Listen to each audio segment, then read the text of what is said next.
La première question de l'exercice, on me demande de calculer W0 et W1. Je vous rappelle l'expression générale de Wn, c'est l'intégrale 0 à pi sur 2 sinus x à la puissance n dx.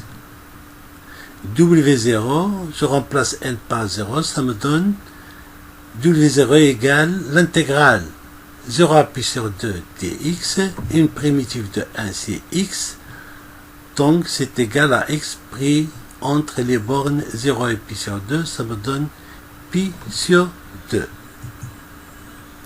W1, je remplace n par 1, ça me donne l'intégrale 0 à pi sur 2 sinus x dx.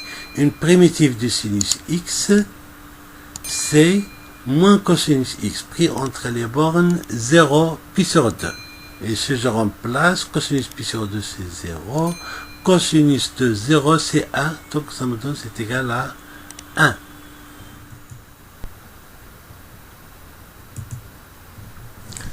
La deuxième question de l'exercice. Montrer que la suite WN est une suite strictement positive et décroissante.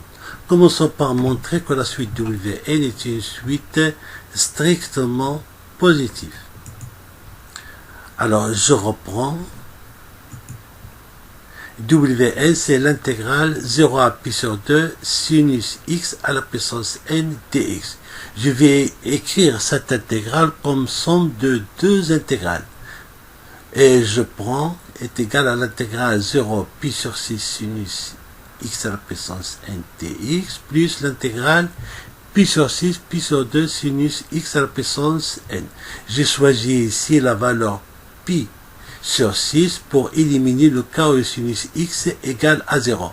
En réalité, j'ai pris ici la valeur pi sur 6. Normalement, on peut prendre n'importe quelle valeur a dans l'intervalle strictement compris dans l'intervalle 0 pi sur 6, ça me donne le même résultat. Ici, j'ai choisi donc la valeur pi sur 6 strictement compris entre 0 et pi sur 2.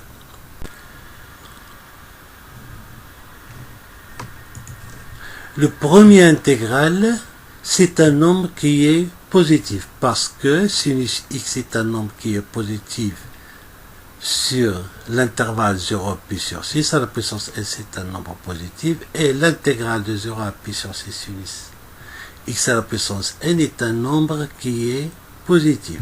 Donc je peux écrire que cette somme elle est supérieure à l'intégrale de 0 à pi sur 6 pi sur 2 sinus x à la puissance n dx. J'ai retenu que le terme qui est ici. Maintenant, j'ai sinus x, l'intégrale de sinus x à la puissance n, mais dans l'intervalle pi sur 6 pi sur 2. Et je sais que sinus x, il est sinus x dans l'intervalle pi sur 6 pi sur 2, elle est supérieure ou égale à 1,5. Donc je peux écrire que cette intégrale elle est supérieure à l'intégrale pi sur 6 pi sur 2, 1,5 à la puissance n, puisque sinus x, j'ai dit qu'il est toujours supérieur à 1,5 sur l'intervalle pi sur 6 pi sur 2. Alors ici, cette intégrale ne dépend pas de x, 1,5 je peux le faire sortir de l'intégrale, et une primitive de 1 c'est x, ça me donne 1,5 à la puissance n, l'intégrale pi sur 6 à pi sur 2 de 1 dx, et je peux faire les calculs, ça me donne enfin pi sur 3. Pi sur 3, c'est égal à l'intégrale de pi sur 6 pi sur 2 dx. Alors je remarque que le terme qui est ici est un nombre qui est strictement positif. Donc ceci me donne que Wn est un nombre qui est strictement positif.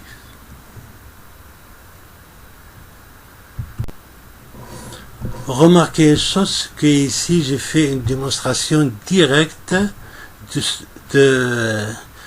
ce que Wn est un nombre strictement positif. Je peux utiliser un résultat connu sur les intégrales, ce que l'intégrale d'une fonction positive sur un intervalle a, b, elle est nulle si et seulement si la fonction elle est nulle sur l'intervalle a et b.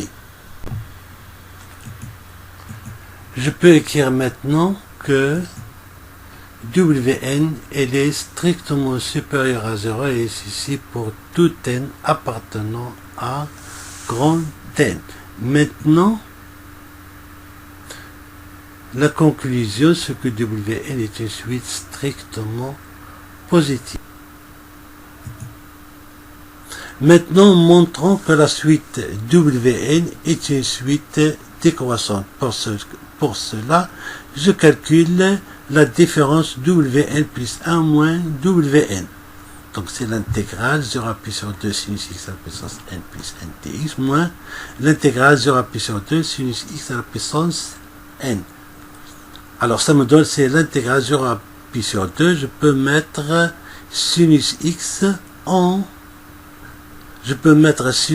la puissance n en facteur. Ça me donne, c'est sinus x à la puissance n facteur de moins 1 plus sinus x dx. Remarquez que moins 1 plus sinus x est un nombre qui est toujours négatif, multiplié par sinus x à la puissance n qui est un nombre positif. Donc ce qui est à l'intérieur de l'intégrale, c'est un nombre qui est toujours négatif et par conséquent l'intégrale est un nombre qui est négatif. Donc j'ai fait la remarque que moins 1 plus sinus x est un nombre qui est négatif. Ceci me donne que la suite Wn est une suite décroissante parce que la différence Wn plus 1 moins Wn est un nombre négatif. La troisième question, petit a, on me demande en utilisant l'intégration par partie de montrer que pour tout n appartenant à n, Wn plus 2 est égal à n plus 1 sur n plus 2 Wn. Alors maintenant, je calcule Wn plus 2 est égal à l'intégrale 0 plus sur 2, je remplace n par n plus 2. Ça me donne, c'est l'intégrale sinus à la puissance n plus 2x dx que je peux écrire, c'est sinus x à la puissance n, sinus au carré de x. Sinus au carré, je peux le remplacer par 1 moins cos carré.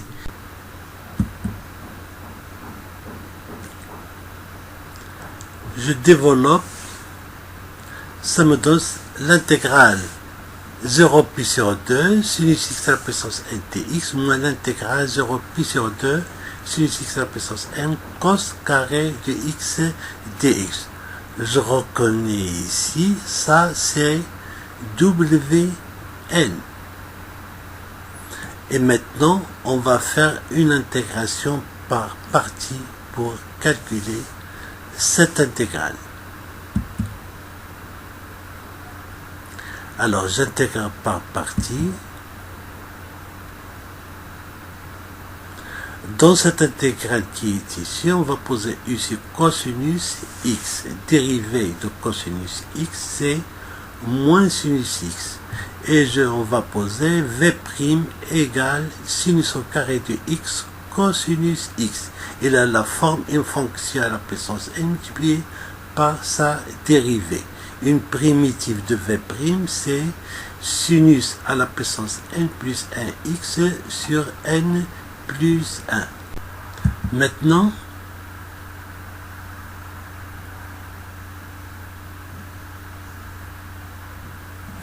Wn plus 2, d'abord c'est Wn, ici j'ai un Wn. Moi, j'applique les règles de l'intégration par partie, ça me donne c'est u fois v pris entre les bornes 0 pi sur 2, moins, avec le moins qui est ici, ça me donne plus. L'intégrale 0 pi sur 2, je fais ici le produit, ça me donne sinus n plus 2x sur n plus 1 dx. Remarquez que n plus 1, je peux le faire sortir de l'intégrale. Si je fais le calcul de cette expression qui est ici, si je remplace par pi sur 2, ça me donne 0. Et si je remplace par 0, ça me donne 0. J'obtiens donc...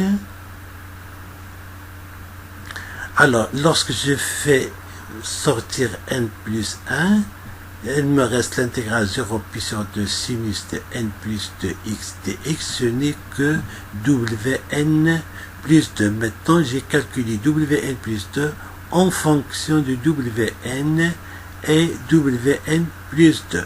Maintenant, je vais faire passer ce terme de l'autre côté et je vais faire le calcul et j'obtiens que wn plus 2 est égal à n plus 1 sur n plus 2 wn, ce qu'il a fallu montrer.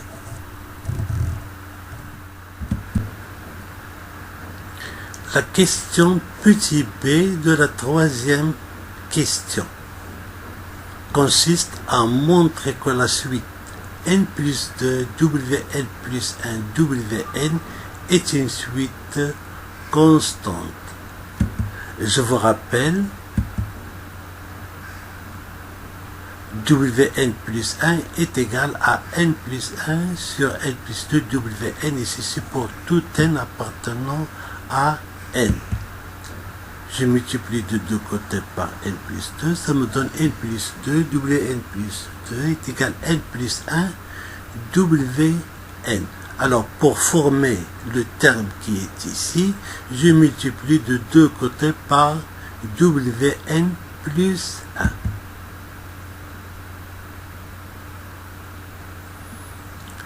Alors, si je multiplie par wn plus 1, ça me donne cette égalité. Je remarque ici que ce sont deux termes consécutifs de cette suite. Deux termes consécutifs qui sont égaux. Dans une suite où tous termes consécutifs sont égaux, c'est une suite qui est constante. Et par conséquent, je peux conclure que la suite n plus 1 wn plus 1 wn est une suite constante. Je peux calculer cette constante en remplaçant n par 0. Alors, si je remplace par 0, ça me donne que n plus 1 wn plus 1 wn est égal à w1 w0 qui est égal à pi sur 2, puisque c'est une suite constante. Maintenant, je peux écrire que pour tout n appartenant à grand N, n plus 1, wn plus 1, wn est égal à pi sur 2. Maintenant, la question petit c de la troisième question, on me demande de montrer que limite de wn quand n tend vers plus infini égale 0, limite de wn plus 1 sur wn quand n tend vers plus infini est égal à 1, et enfin, limite de wn quand n tend vers plus l'infini de racine de pi sur 2n est égal à 1. Commençons par montrer que limite de wn quand n tend vers plus l'infini est égal à 0. N'oubliez pas que dans la première question, on a montré que wn est une suite positive. Donc, c'est strictement positive. Donc, il est minoré par 0. Et en plus, elle est décroissante. C'est-à-dire que la suite wn admet une limite. Alors, on va poser cette limite, c'est L. Bien sûr, la suite wn est une suite positive. L est un nombre qui est positif. Alors, on a, d'après la question précédente, n plus 1, wn plus 1, wn est égal à pi sur 2. Je divise de tous côtés par n plus 1, ça me donne wn plus 1 multiplié par wn égale pi sur pi sur 2 multiplié par n plus 1. Je passe à la limite. Ça me donne. Si je passe à la limite du Wn plus 1 c'est L, limite du Wn c'est L, la limite de ce terme-là quand n tend vers plus l'infini est égal à 0. Donc, je me donne que L au carré est égal à 0, c'est-à-dire L égale 0. Je peux conclure donc que limite quand n tend vers plus l'infini de Wn est égal à 0. Montrons maintenant que limite de Wn plus 1 sur Wn quand n tend vers plus l'infini est égal à 1. Alors on sait que Wn est une suite décroissante, donc je peux écrire que Wn plus 2 est plus petit que Wn plus 1 est plus petit que Wn. Je divise partout par Wn. N'oubliez pas que Wn est un nombre qui est strictement positif. Donc si je divise par Wn, l'inégalité ne change pas. Ça me donne Wn plus 2 sur Wn est inférieur ou égal à Wn plus 1 sur Wn est inférieur ou égal à 1. Et n'oubliez pas la relation Wn plus 2 est égal à n plus 1 sur n plus 2 Wn. Donc je peux remplacer Wn plus 2 sur Wn par n plus 1 sur n plus 2. Ceci me donne que Wn plus 1 sur Wn est compris entre n plus 1 sur n plus 2 est inférieur ou est égal à 1. Maintenant, je passe à la limite. Alors, si je passe à la limite, le terme qui est ici quand n tend vers plus l'infini, il tend vers 1. Donc ici, c'est égal à 1. Et là, c'est G1. J'obtiens que limite du Wn plus 1 sur Wn quand n tend vers plus l'infini est compris entre 1 et 1, ce qui me donne enfin limite Wn quand n tend vers plus l'infini Wn est égal à 1. Montrons maintenant que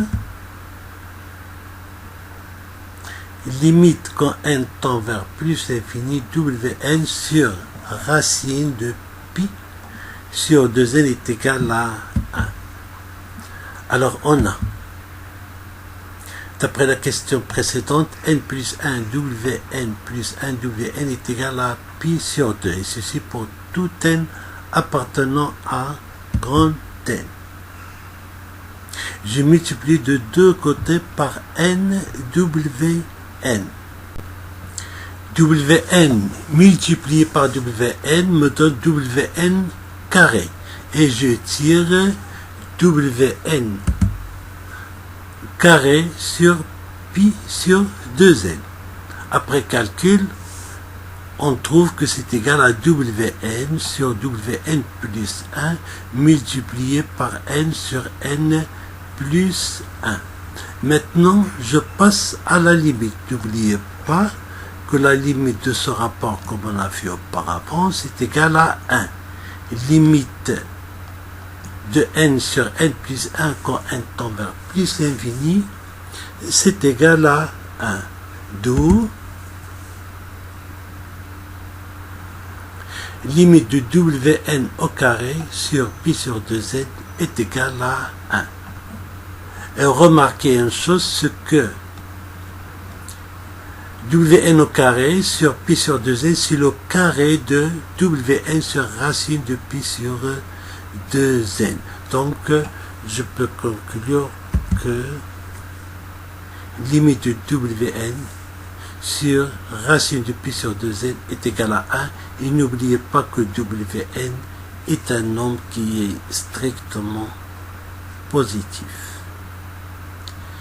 De cette égalité, je peux dire que les valeurs de Wn et celles de racine de 2pi sur 2n sont presque égales lorsque n est un nombre assez grand.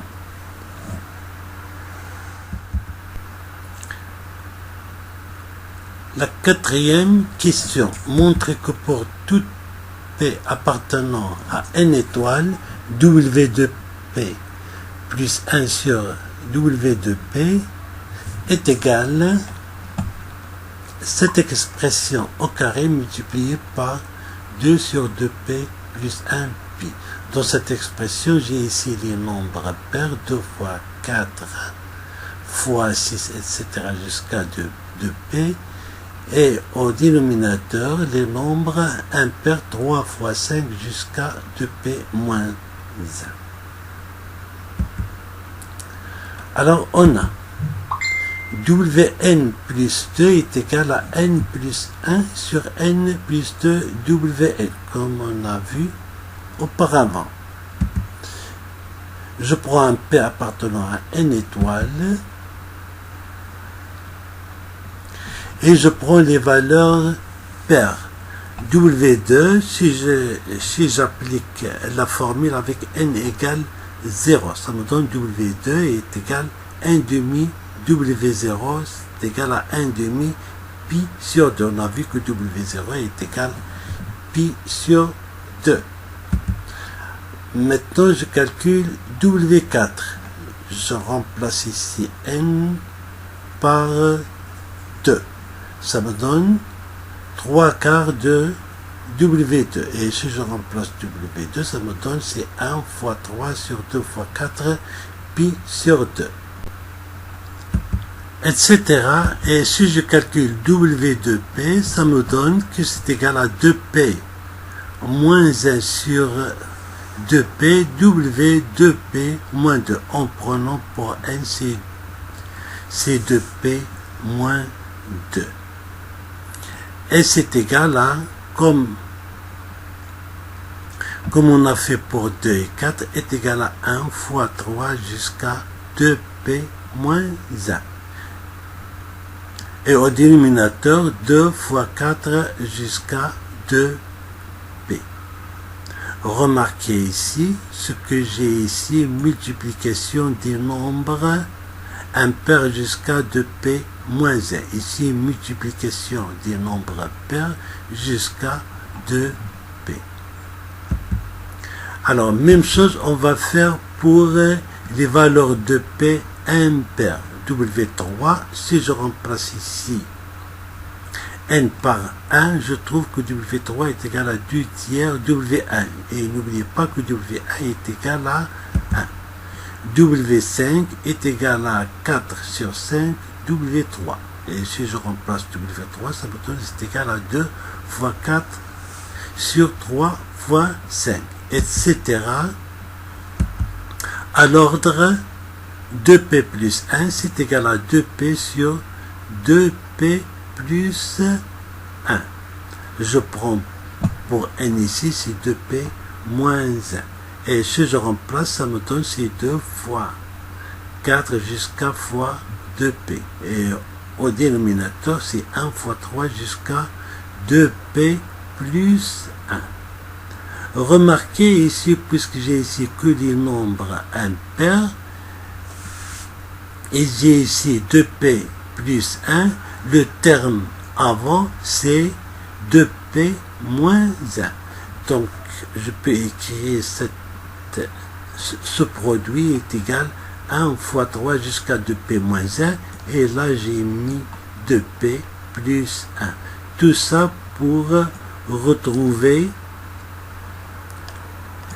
l'inverse de l'expression qui est ici.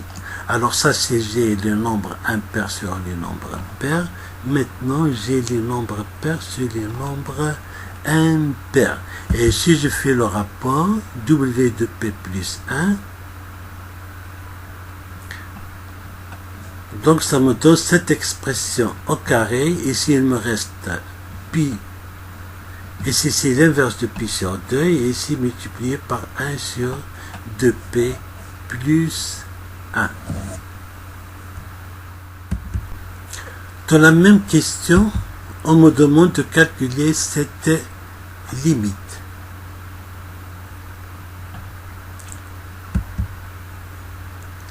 Alors, d'après la question précédente, W de P plus 1 sur W de P est égal à cette expression au carré multipliée par 2 sur 2P plus 1 pi. Alors maintenant,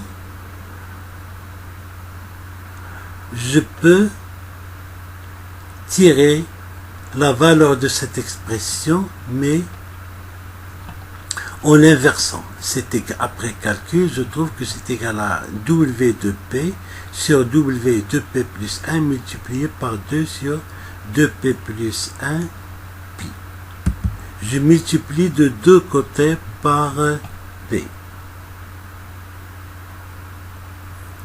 Alors ici, j'ai multiplié par P, j'ai mis P ici. Ici, je multiplie par P, je mets le P, il est ici. Maintenant, on passe à la limite. Alors, limite de cette expression est égale à la limite de l'expression qui est ici. Comme on a vu, ça c'est de la forme Wn sur Wn plus 1. Donc, la limite, lorsque P tend vers plus l'infini, ça tend vers 1. Et ici, lorsque P tend vers plus l'infini, ça tend vers 1 sur pi. Donc la limite, quand P tend vers plus l'infini, P facteur de cette expression au carré est égal à 1 sur pi. On passe à la racine carrée, ça donne. Et n'oubliez pas que tous les termes ici sont des termes positifs.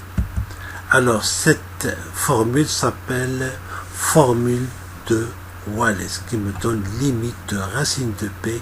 Ici c'est la multiplication des nombres impairs, ici multiplication des nombres impairs sur multiplication des nombres pairs.